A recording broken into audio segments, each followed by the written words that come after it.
अस्सलाम वालेकुम सजनों ते बेलियो ते वीरो क्या हाल है। तबीयत ठीक है। उम्मीद करे ना कि तुम सारे बिल्कुल खुश हो सो। अल्लाह तबारक व तआला सब नूं खुश रखे।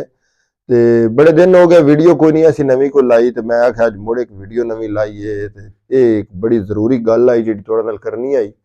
एक साडे वड़कियां कोलों असी गल सुणदे आए कि जी भुखे नूं दे कोई नहीं सकदा ते रज्जे नूं वेख कोई नहीं सकदा।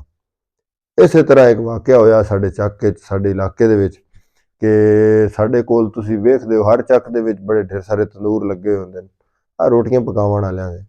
अच्छा जी ਉਹ इस तरह साडे कोल भी तंदूर लगे होए हैं, 4-5 तंदूर लगे होए हैं ते हर बंदा अपनी रोटी पकांदा ही एक टाइम त्रै टाइम दे उत्ते अजकल लोग जेहड़े तुहानूं पता माइयां साडियां बहुत ज़्यादा लूडियां हो गईयां। एक इस तरह दा कल्चर बन गया जिस तरह बंदे ज़्यादातर काम अपना मुल्ल करवांदे ने माइयां ही करवांदियां ते रोटियां हुण ज़्यादातर कल्चर ये बाहरों तंदूर तो लवा लियाओ। उस तरह मुड़े तंदूर जेहड़े माशाअल्लाह चल पे चंगे भले चल पे ते नाल वाले गवाडी ਚੱਕ ਦੇ बंदे हन गरीब जे वो भी आए उन्हें जनाब आके जगह लई दुकान लई आके तंदूर बना लिया। हुण तंदूर बन गया जनाब उत्थे रोटियां लाण लग गए नाल सालन बनावण तुहाडे सामने केडा एक वड्डा कारोबार है।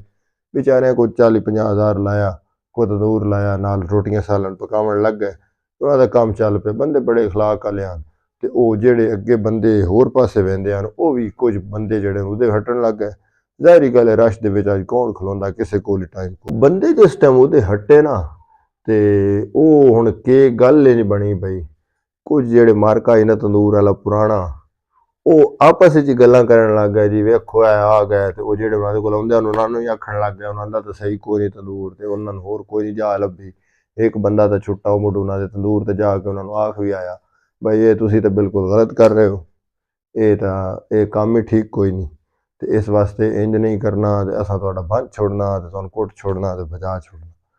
वो अल्लाह कीता एक दिन इंज होया बई वो तंदूर जिहड़ा उस बंदे ने किसी ने भी वो रात नूं बंद छोड़िया जिहड़ा भी कच्चा तंदूर हुंदा जिहदे रोटी लाई वेंदी वो भज गया।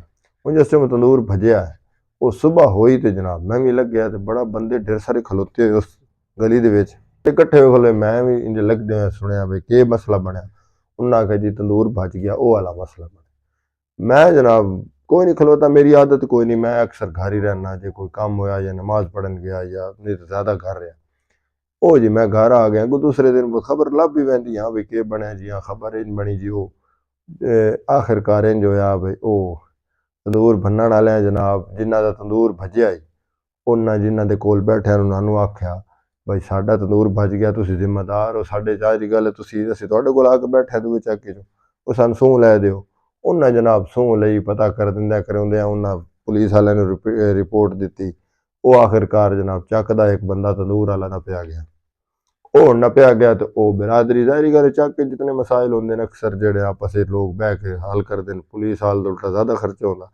उन्होंने की कीता सारे वड़कियां बह के 10,000 रुपया उसनूं जुर्माना मारिया 12 उन्हें जनाब उसनूं आख्या भी तुसीं 10-12 हज़ार रुपये जुर्माना दिओ ते अग्गां वास्ते इस तरह के काम जे अगर तुसां कीता ना तो मुड़ भैड़ा बड़ा होना ढेर सारा असीं तां जेहड़ा रिपोर्ट वापस करदे हां।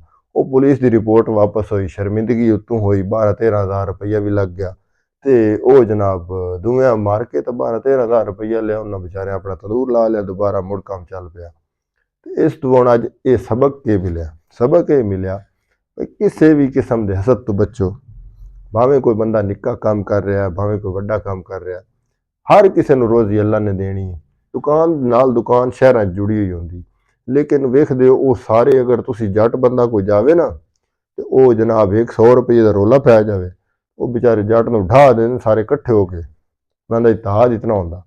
तो इत्थे की होंदा साडे ਚੱਕਾਂ वाला मार्का जिहड़ा वो अगर एक गोठ दे उत्ते एक दुकान है दूई गोठ ते दूई दुकान है वो भी आपस च हसद कर रहे होंदे ने ये क्यों दुकान बन गई ये ना बनती तो गाहक मेरे को आवेंदे अल्लाह दे बंदे तेरे को जिन्ना आना है उन्ना आना ही आना। इस वास्ते हसद तो बचो तो अल्लाह तबारक व तआला सब नूं रोज़ी देनी हर बंदा अपनी जगह ते अपना काम करे तो इंशाअल्लाह जेहड़ा घर वसदा रहे तो पूरा ਚੱਕ भी पूरा इलाका ही वसदा रहे। ये अज दा सबक आई मैं समझिया इस वाक़े नूं भरावां दे सामने जरूर शेयर करा। ये एक तंदूर का वाक़या नहीं है ये साडे वास्ते हर तरह का मुख्तलिफ साडी जिंदगी दे विच वाक़यात होंदे ने। इस तरह तंदूर तो हट के कोई होर कारोबार होंदा साडी सूई साझी होंदी असीं उत्थे हसद करने जी आ वेखो जी फलाने दी वाही इंदी होगी तो मेरी इंदी होगी किसी दा बाग चंगा विक गया तो हुण वो जनाब दूआ बंदा आया ਵਪਾਰੀ, ਉਸ ਆਖੇ ਯਾਰ ਉਹ ਉਸ ਦਾ ਮੈਂ ਬਾਗ ਲੈਣਾ, ਉਹ ਆਖਣ ਲੈ ਉਹ ਤਾਂ ਮੂੰਹ ਫੜ ਹੀ, ਉਹ ਤਾਂ ਸਾਰਾ ਸੁੱਕਦਾ ਪਿਆ, ਉਹਦਾ ਮਾਲਟਾ ਹੀ ਘਿਰ ਗਿਆ, ਤੂੰ ਉਹਦੇ ਕੀ ਕਰਨਾ। ਉਹ ਵਿਚਾਰੇ ਦੂਏ ਦਾ ਹੀ ਨਾ ਵਿਕਣ ਦੇਵਣ ਦੀ ਕੋਸ਼ਿਸ਼ ਕਰੇ ਸ਼ਿਕਰ ਇੱਕ ਤਾਂ ਨਹੀਂ ਵਿਕਿਆ ਨਾ, ਦੂਏ ਆਖਣਾ ਜੀ ਉਹਦਾ ਹੀ ਨਾ ਵਿਕਿਆ। ਇਹਨਾਂ ਗੱਲਾਂ ਨੂੰ ਛੱਡ ਦਿਓ ਤੇ ਸਿੱਧੀਆਂ ਸਿੱਧੀਆਂ ਗੱਲਾਂ ਕਰੀਏ, ਸੋਹਣੀਆਂ ਸੋਹਣੀਆਂ ਆਪਣੀਆਂ ਨੀਅਤਾਂ ਨੂੰ ਖਾਲਿਸ ਕਰੀਏ ਤਾਂ ਕਿ ਸਾਡਾ ਮੁਆਸ਼ਰਾ ਜਿਹੜਾ ਬਿਹਤਰ ਹੋਵੇ। ਉਮੀਦ ਕਰਨੇ ਕਿ ਅੱਜ ਦੀ ਇਹ ਜਿਹੜੀ ਸੀਖ ਵਾਲੀ ਵੀਡੀਓ ਤੁਹਾਨੂੰ ਬਹੁਤ ਪਸੰਦ ਆ ਸੀ। ਅੱਲਾ ਹਾਫਿਜ਼, ਬਹੁਤ ਸ਼ੁਕਰੀਆ। ਪਾਕਿਸਤਾਨ ਜ਼ਿੰਦਾਬਾਦ।